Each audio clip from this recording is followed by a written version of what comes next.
All right, I'm doing a little fanboy stuff here. I'm sitting in the room with Jake Plummer. It's great to see you, man. This is very cool to meet you. Yeah, thanks for having me on the show. I moved here in 1995. Obviously, you were in the midst of being the biggest hit in town at that time. What were those days like for you? Do you still think about? Do you watch the game? Do you follow it?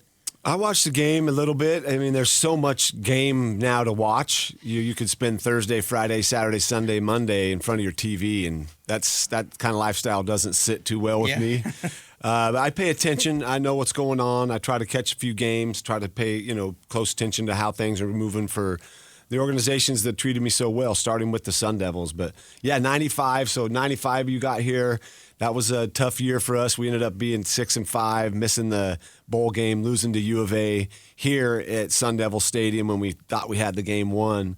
But that was a big catalyst for a lot of change. A lot of guys that have been kind of sick of that, and that offseason was really big. And I think back to it a lot. Whenever I come back to the Valley, I'm always trying to see some old buddies.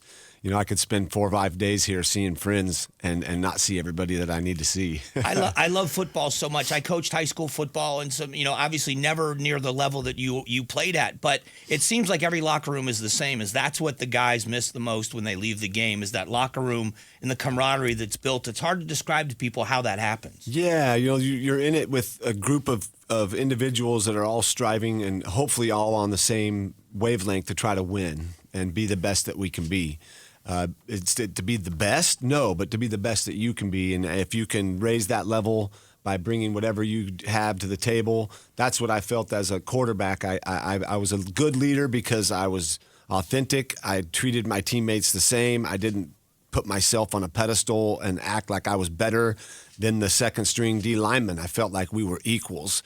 And as a locker room grows together like that, you become able to trust each other. And I know who's working, who's not. We know who needs a little nudge. It's like in any good organization. If you want to go out and perform well and have success, you need to make sure that from top to bottom, everybody's taking care of their job. Obviously, one of the premier bowl games in the country is the Fiesta Bowl. It has been. It's in the rotation for the finals, but it seems like this game garners so much excitement every year. What does it mean to be the Grand Marshal? It's an honor to be asked to do that because it makes you think back to the 95 and when I got here in 93 and what I was able to accomplish, not just myself, but with the help of a lot of people, a lot of great support at ASU, a lot of great teammates, great coaches. And then you move on to the Cardinals, again, having the love and support of this community that's always been there to watch me when I was playing and even post-career to follow me on my path where I'm at now. So to be asked to come back and be the Grand Marshal, I'm very honored and humbled to come and be able to see a lot of people, to wave at some, maybe not a ton of fans because there'll be some young ones there that don't know who I am, but a lot of the parents and older folks there will be able to recollect and remember, bring back some memories, maybe games they went to with their grandpa or their father, or I was at that game, that was so much fun. And so we created memories. Yeah. That's what athletes and entertainment does. It creates moments, and that's why the game is so watched and so revered here, is because it gives you a chance to gather as a community. You bring your friends together, you eat good food, and you watch the football game. And so football has a lot to offer. It hasn't changed a whole lot, which is, for me, I try to pay attention to it, but as it hasn't really evolved a whole lot, and I don't mean that in any despairing way. It's more that it's still just tackling, running, catching, throwing, and it hasn't changed. It's just football. I still enjoy it. But it does create memories. And so to be able to have created some solid memories that people live and take with them for a long time, that's a special thing to have had an opportunity to do. Jake Plummer joins us, former ASU quarterback, also Cardinals quarterback with the Broncos as well. So an NFL quarterback. You seem like a very unassuming guy. What is it like coming back here where you are such a superstar in this town? Do you like to get recognized? Do you like when people approach you and want to come up and get a picture or say hello? Yeah, I mean, I'll be honest, it's always great. I feel like through time, I'll be 49 next week, to still be able to make someone smile. Or like yesterday downtown, I was having lunch and a lady walking down the street was like, Jake? And I said hi to her. She came over and got a picture, and she was with a friend. The friend came over later and said, I think her name was Joanne. Joanne was just flying high. She texted all her friends, sent all this picture to everybody. Cool. And it's a gift. It's really a gift, as I feel like I'm just another human here, another humankind trying to be both out here in the world, to exist and make a mark and to pay it forward, to have the ability to make someone that happy and create a memory. It's a gift. So I've always tried to hold that in high regard and try to be as nice and patient and authentic as I can be, even if I'm in a hurry.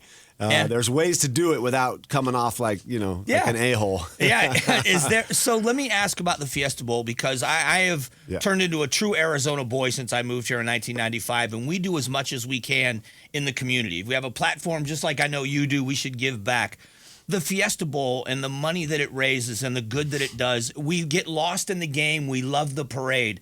But they do such great work in the community as well, and they deserve a lot of credit for that. Oh, for sure. I mean, a lot of the community leaders, business owners are part of the Yellow Jacket Committee. I had the opportunity to speak to them and kind of inspire them to, hey, you are influencers. You're not just influencers that can sell a product or promote something. You can actually institute change, and I think the Fiesta Bowl does a great job to do that, and in pursuit of excellence, and try to bring in the right people. The parade is for the kids, right? Yeah. Who doesn't love a parade, and the kids especially. And being able to come down here, like I said, to really, for me, this is an opportunity to just say thank you to everybody that's supported me for so many years and continues to support me through my journey now. But the Fiesta Bowl, I can remember, when they'd play in our stadium, Sun Devil Stadium, and we'd be mad we weren't in the bowl game. I think it was '96, the Nebraska game. Yeah. Tommy Frazier, we felt that wrath of the Cornhuskers down there in Lincoln, and to get to have them in our stadium winning like that, it was motivation for us for that next year too. We need to be here doing this, and so having those memories of actually the game happening back when I was playing college ball, and now what the game has become, and these bowl games and what they represent for these kids, and opportunity also for the teams to come here and have a chance to be on a New Year's Day bowl game, which is huge. Yeah. I'm humbled, and I'm honored to be able to be here to represent such a great organization with a lot of people that I know involved with the Fiesta Bowl. Let me ask you before I let you go. First of all, thanks for the snacks. Yeah, I can't wait to try. Anybody that brings snacks is big with us. But tell us about Umbo. Why is this something that's important to you, and what is it? Yeah, when me and my buddy Del Jolly, who worked in the cannabis, Charlotte's Web, which was the hemp industry, trying to promote, something that was very beneficial for us as a health intervention, but we're met with legal restrictions where it was lumped together with marijuana. We found that these functional mushrooms, I say functional because you can say there's gourmet, the kind you eat, there's functional like I'm doing here with Umbo, and there's psychedelic. The big conversation is around psychedelics and what we've been using them for addiction and mental health issues and a lot of things, and there's been some great findings. They're definitely beneficial. But what we're trying to usher in is these are legal, non-psychotropic. They're sold at REI. It's a food group, and it's a food group we stopped eating. And the mushroom queendom, I like to call it, is full of a lot of opportunity for us to incorporate these into our systems as a positive intervention on a pathway to better health. And if you are wanting to try to take your health in your own hands, this is a way to initiate that. Through the bars, we've incorporated 500 milligrams of 5 different mushrooms in each bar. And if you don't like the taste of mushrooms, I promise you'll love the taste of these bars. We set out to make them tasty. We have a whole line of products, and we're just trying to give people an opportunity, like I said, to do something positive to help them. And if it can help them, again, it's another gift that I have been given to be able to have an influence to bring this to the people. Jake, it's a pleasure. It's been a pleasure to meet you. I'm glad you're back in town, going to be the Grand Marshal, and I look forward to a great parade and a great bowl game. Yeah, it's going to be fun. Thank you for having me on the show. I appreciate it. Thanks for watching the Mike Broomhead Show. Tap to watch the first season of Amazing Arizonans, a KTAR News podcast. You can also click the button in the middle to subscribe.